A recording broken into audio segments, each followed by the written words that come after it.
So now I'm going to record part 2 of Daf Nun Ches. So again, reviewing what we've learned so far regarding the seals. If an Evet put his own seal on, he's not allowed to go out with it on Shabbos. He may be tempted to remove it. If the master put the seal on his neck, then he can go out with it. He won't remove it. But if the master put the seal on his garment, then he's not allowed to go out with it, because if it falls off, he may be scared to be walking around without a seal, and he may fold the talus and carry the talus on his shoulder. If the seal is made of metal, then it doesn't matter whether it's whether it's on his neck or on the garment. It's usher, because if it comes off, he may come to carry it. Regarding bell, so the animal cannot go out with a bell, because it looks like you're taking it to market. The bell of an animal is not makabel tumah, because it doesn't have a clapper.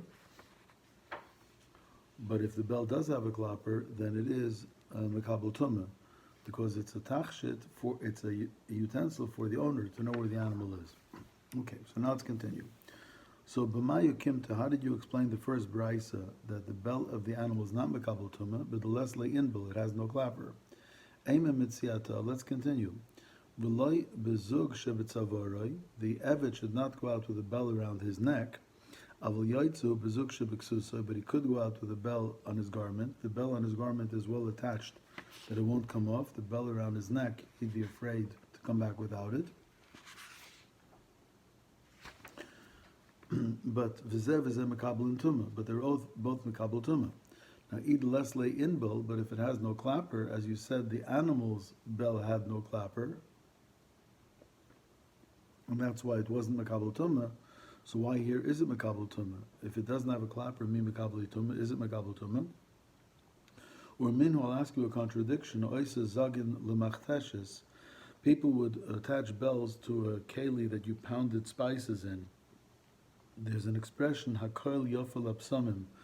The sound was good for the spices as you pounded it. Ularisa, or bells would be attached to a cradle, which would ring, would maybe help the baby go to sleep. Or mitbachai sfarim, very interesting. The sfarim that they used to use were covered in cloth, and the cloth had bells attached to it, so when the Rebbe was carrying the cloth to the class, the children knew it was time to come to school. Or the kerchiefs around the children's necks had bells. So yeshlim inbil tameim. If it has a clapper, it's tamei. Einlim inbil tayrim. If it doesn't have a clapper, it's tar.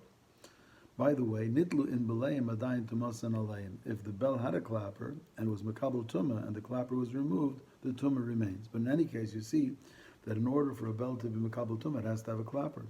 So if the reason why the animal's bell was not makabel tumah is because it had no clapper, then why is it that the person's bell is makabel tumah if it has no clapper? So the more answered, Hani mili betina gdul kol avidi. It's only children's bells need clappers because they're made to ring, so the parents know where the child is. Avogodo, but an adult, his bell could be a tachshetulei. That could be an ornament for him. And hafagav de lesle inbel, even though it has no clapper, it's considered an ornament, and as an ornament, it's makabel tumah. So again, an animal's bell is not makabel tumah if it has no clapper. An animal's bell that does have a clapper is makabel tumah, but not because it's a tachshit for the behemoth. It's so that the owner can know where his animal is. The bell of an adult, even without a clapper, is makabel tumah. It's an ornament for him. But a child's, if it has a clapper, it's makabel tumah. If it doesn't have a clapper, it's not. But if it had a clapper and it was removed, it's still makabel tumah. Amar Mar, so now we said Nitlu. By the way, there's just a cute story. It seems that in Yeshivas Chachma Lublin of Reb Meir Shapiro, so he had instituted that when, I think it was when the Seder began, there was a bell that rang. Chassidish Rebbe came to visit the yeshiva, and he heard the bell. So he said, well, it's modern and newfangled things, bells in the yeshiva. Whoever heard of such a thing? So it seems Rav Hirschsprung was standing there. So Meir Shapiro asked Rav Hirschsprung whether he could respond. He said, yes, it's a Rashi, Adaf Nun Chasam at Beis, where it says, Mitbachoi Sfarim, that they used to have bells on the Sfarim, that when they brought this farm to the class, the bells rang and the students knew to come. So there's a source back in the Gemara that they used to use bells to tell the people when to come. Except that over there it's talking about little kids, but anyway. Amar Mar, we said, Nitlu in Bayim Adayan Tumasam Alayim, that if the bells had clappers and the clapper was removed, the tumah is still there. Lamai Chazu, what use does it have? Amar Abai says, well, Hayil Shahadiyat Yochel Azira, because it's easy to put it back on. So that in itself means it still retains its tumah. Mosiv Rava asks a strong question against Abai.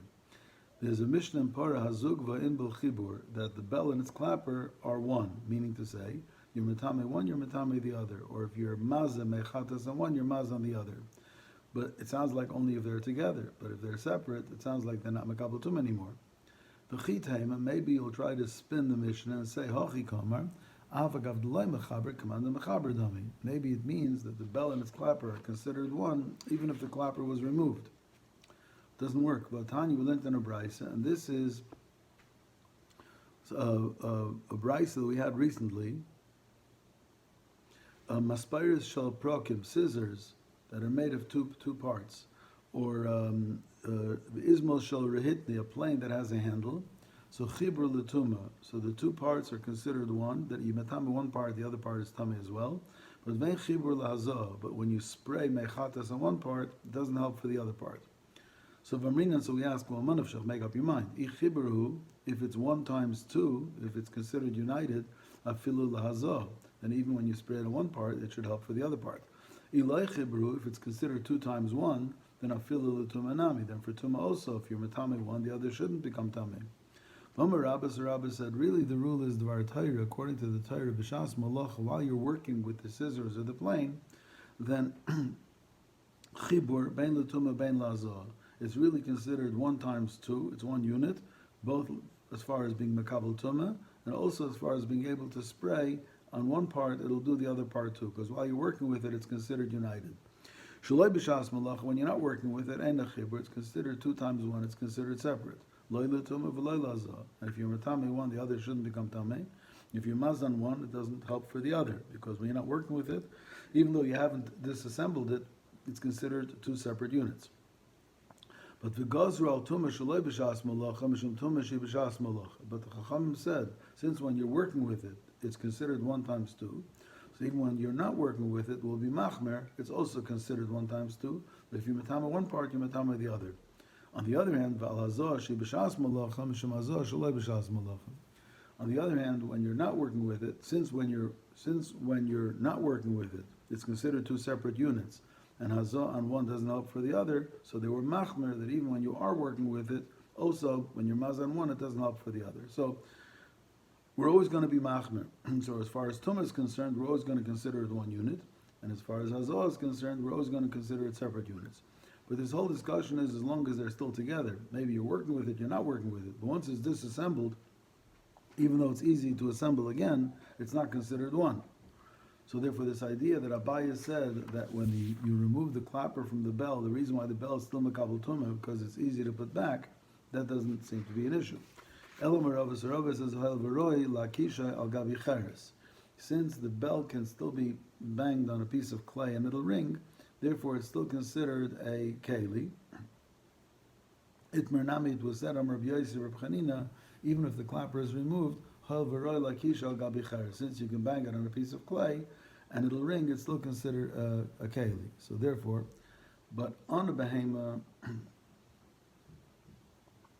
that's moot. It's machlek sur shainim if the Gemara has changed its mind. Because before we said that a bell on a behema, if it has a clapper, then it's mekabel tumah. If it doesn't have a clapper, it's not mekabel tumah. But now the Gemara is saying that even a bell without a clapper could also be mekabel tumah because it's roy lakish al gabi cheres. So from the Rambam it seems that that's true. The Gemara has changed its mind that a bell will be mekabel tumah even without a clapper, whether it's on a person or on an animal. And some Rishonim disagree. Some Rishonim say that since the bell on the animal is only meant to ring as a bell, then only if it has a clapper it's matame. But on a person it's different. Rabbi Yochanan says, this bell without a clapper, you can still give a child water to drink from it. Which means that even though it's not fit to do the old job because it was supposed to be a bell to ring, and now you're just using it as a cup in order to give a child to drink. But he says, in addition to the fact that it's easy to put back, therefore it's still makabel tumah. So the rules as far as the bells go, again, is the bell of an animal with a clapper for sure is tameh. If it doesn't have a clapper, it's a machlek shainim now. If it's still going to be tameh because you can ring it on a piece of clay or not. An adult person, if it has a clapper, it's makabel tumah, and if it doesn't have a clapper, it's also makabel tumah because it's a tachshit. But a child has to have a clapper. Once it had a clapper and it was removed, it's still makabel tumah because it's still fit to use for the child to give him to drink or to ring with. Okay.